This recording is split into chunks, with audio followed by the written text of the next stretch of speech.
السلام علیکم ملګرو. دا په خانوزي بازار کې گنج روډ باندې دا کوم تجاوزات چې خلکو کړي دي له دوکانونو رامخته شوي د هغه خلاف د انتظامیه د ایسي د دغو کاروایي شروع ده. دغه دوکانونه چې راتر دي د هغو مخ لرې کوي، له یې برنډه راترئ، له یې پوره دوکان راتري.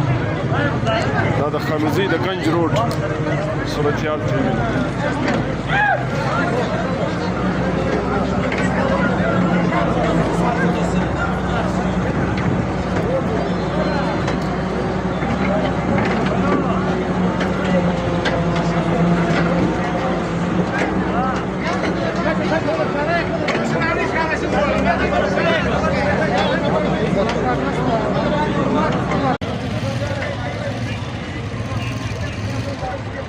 دغه د خانوزي پر گنج روډ دا کم دوکانونه دي تجاوزات بقول د انتظامیه دا دوی لرې کوي.